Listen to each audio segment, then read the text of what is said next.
48 വർഷത്തെ സിനിമാ ജീവിതത്തിൽ സമസ്ത മേഖലകളിലും വ്യക്തിമുദ്ര പതിപ്പിച്ച വ്യക്തിയായിരുന്നു ശ്രീനിവാസൻ. സിനിമാ ബന്ധങ്ങളൊന്നുമില്ലാത്ത തലശ്ശേരിയിലെ പാട്യത്തു നിന്നും മലയാള സിനിമയിൽ തന്റേതായ കയ്യൊപ്പ് പതിപ്പിച്ച വ്യക്തി. മനോഹരങ്ങളായ ചിത്രങ്ങൾ തന്റെ തൂലികയിലൂടെ മലയാള സിനിമയ്ക്ക് നൽകിയ അതുല്യ പ്രതിഭ.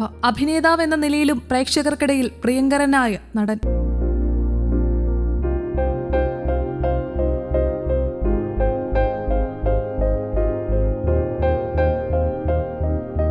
സന്മനസ്സുള്ളവർക്ക് സമാധാനം, T P. Balagopalan M A., Gandhinagar second street, Nadodikkattu, Thalayana Manthram, ഗോളാന്തര വാർത്ത, ചമ്പക്കുളം തച്ചൻ, വരവേൽപ്പ്, സന്ദേശം, ഉദയനാണ് താരം, മഴയെത്തും മുൻപേ, അഴകിയ രാവണൻ, ഒരു മറവത്തൂർ കനവ്, അയാൾ കഥ എഴുതുകയാണ്, കഥ പറയുമ്പോൾ, ഞാൻ പ്രകാശൻ തുടങ്ങിയ നിരവധി ഹിറ്റ് ചിത്രങ്ങൾക്ക് തിരക്കഥയൊരുക്കി. 1991 പുറത്തിറങ്ങിയ ആക്ഷേപഹാസ്യ ചിത്രമായ സന്ദേശം കേരളത്തിന്റെ രാഷ്ട്രീയ ഭൂമികയിൽ ഇന്നും ചർച്ച ചെയ്യപ്പെടുന്നു. ശ്രീനിവാസൻ എഴുതി സംവിധാനം ചെയ്ത വടക്ക് നോക്കിയന്ത്രം, ചിന്താവിഷ്ടയായ ശ്യാമള എന്നീ ചിത്രങ്ങൾ സംസ്ഥാന ദേശീയ പുരസ്കാരങ്ങൾ കരസ്ഥമാക്കി. മട്ടന്നൂർ പഴശ്ശിരാജ NSS കോളേജിൽ നിന്ന് ബിരുദവും മദ്രാസ് ഫിലിം ഇൻസ്റ്റിറ്റ്യൂട്ടിൽ നിന്ന് ചലച്ചിത്ര അഭിനയത്തിൽ പരിശീലനവും നേടിയ ശ്രീനിവാസൻ 1977 P.A. ബക്കറുടെ മണിമുഴക്കം എന്ന ചിത്രത്തിലൂടെയാണ് മലയാള സിനിമാ രംഗത്ത് വരുന്നത്. തുടർന്ന് ബക്കറുടെയും അരവിന്ദിന്റെയും KG ജോർജിന്റേതുമടക്കമുള്ള നിരവധി ചിത്രങ്ങളിൽ അഭിനയിച്ചു. പഞ്ചവടിപ്പാലത്തിലും, വിൽക്കാനുണ്ട് സ്വപ്നങ്ങൾ എന്നിവയിൽ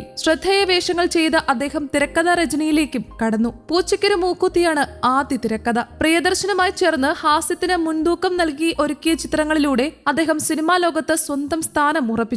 നർമ്മത്തിൽ പൊതിഞ്ഞ രംഗങ്ങളിലൂടെ ജീവിത നൊമ്പരങ്ങൾ ആവിഷ്കരിച്ചവയാണ് ശ്രീനിവാസന്റെ ചിത്രങ്ങൾ. സത്യനന്ദിക്കാടിന്റെ സംവിധാനത്തിൽ 2018 ഡിസംബറിൽ പുറത്തിറങ്ങിയ ഞാൻ പ്രകാശനാണ് ശ്രീനിവാസൻ ഏറ്റവും ഒടുവിൽ തിരക്കഥ എഴുതിയ ചിത്രം. സ്വന്തം ചിത്രങ്ങൾക്ക് പുറമെ മറ്റുള്ളവരുടെ തിരക്കഥയിലും ശ്രീനിവാസൻ എന്ന നടൻ ശോഭിച്ചു. മഴ പെയ്യുന്നു മദ്ദളം കൊട്ടുന്നു ചിത്രത്തിലെ M.A. ധവാൻ, ചിദംബരത്തിലെ മുനിയാണ്ടി, നാടോടിക്കാറ്റിലെ കുറ്റാന്വേഷകനായ വിജയൻ, പൊന്മുട്ടയിടുന്ന താറാവിലെ സ്വർണ്ണപ്പണിക്കാരൻ, പാവം പാവം രാജകുമാറിലെ പാരലൽ കോളേജ് അധ്യാപകൻ, വടക്ക് നോക്കിയന്ത്രത്തിലെ തടത്തിൽ ദിനേശൻ, തേന്മാവിൻ കൊമ്പത്തിലെ അപ്പക്കാള, ഉദയനാണ് താരത്തിലെ സരോജ് കുമാർ തുടങ്ങിയ നിരവധി വേഷങ്ങളിൽ അദ്ദേഹം പ്രേക്ഷക മനസ്സിൽ ഇടം നേടി. ശ്രീനിവാസൻ സംവിധാനം ചെയ്ത വടക്ക് നോക്കിയന്ത്രത്തിന് 1989 മികച്ച ചിത്രത്തിനുള്ള സംസ്ഥാന അവാർഡും, ചിന്താവിഷ്ടയ ശ്യാമളയ്ക്ക് 1998 സാമൂഹിക വിഷയ ചിത്രത്തിനുള്ള ദേശീയ പുരസ്കാരവും ലഭിച്ചു. 1984 ഓടരുതമാവ ആളറിയാം എന്ന പ്രിയദർശൻ ചിത്രത്തിലൂടെ തിരക്കഥാകൃത്തായി അരങ്ങേറിയ ശ്രീനിവാസൻ എഴുത്തുവഴിയിൽ 4 പതിറ്റാണ്ട് പിന്നിട്ടിരുന്നു. മലയാളത്തിൽ സ്ക്രീൻ റൈറ്റിംഗിൽ രാജശില്പിയായ KG ജോർജിനൊപ്പം ഒരുമിച്ച് പ്രവർത്തിക്കാൻ കഴിഞ്ഞു എന്നതും ശ്രീനിവാസന് ഗുണകരമായി. തുടർന്ന് പേര് പുറത്തറിയാതെ പല പടങ്ങളും അദ്ദേഹം എഴുതി. ശ്രീനിവാസന്റെ തിരക്കഥകളിൽ ഫാന്റസിയുടെ നേരിയ അംശം പോലും ഉണ്ടാവില്ല.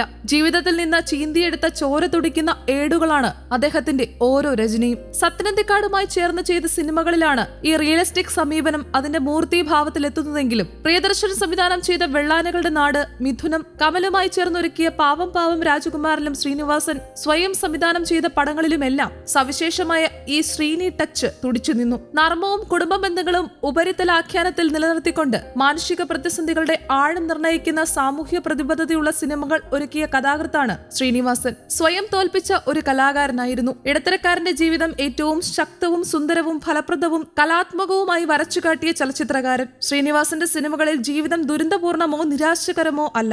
ഏത് പ്രതിബന്ധങ്ങൾക്കും എതിർ ശബ്ദങ്ങൾക്കുമിടയിലും പ്രതീക്ഷയുടെ വെളിച്ചം എവിടെയോ കാത്തിരിക്കുന്നു. അഥവാ അത് കരഗതമാക്കാൻ പ്രാപ്തമാണ് മനുഷ്യന്റെ ഇച്ഛാശക്തി എന്ന ബോധത്തോടെയാണ് ആ സിനിമകൾ അവസാനിക്കുന്നതും. രാഷ്ട്രീയം സിനിമയുടെ ആന്തരികതയിൽ വിലയം പ്രാപിക്കുകയും അതേസമയം വളരെ വ്യക്തവും സ്പഷ്ടവുമായി കാഴ്ചക്കാരനുമായി സംവേദനം ചെയ്യപ്പെടുന്നു എന്ന പ്രത്യേകതയും ശ്രീനിവാസൻ സിനിമകൾക്കുണ്ട്. മലയാള സിനിമാ ചരിത്രത്തിലെ വേറിട്ട ഒരു അധ്യായമാണ്. അതുകൊണ്ട് തന്നെ കാലമേറെ കഴിഞ്ഞാലും ശ്രീനിവാസന്റെ സിനിമകളും അഭിനയ ചാരുതയും എഴുത്തുകളും മലയാള സിനിമ അടയാളപ്പെടുത്തുന്ന കാലത്തോളം നിലനിൽക്കുക തന്നെ ചെയ്യും.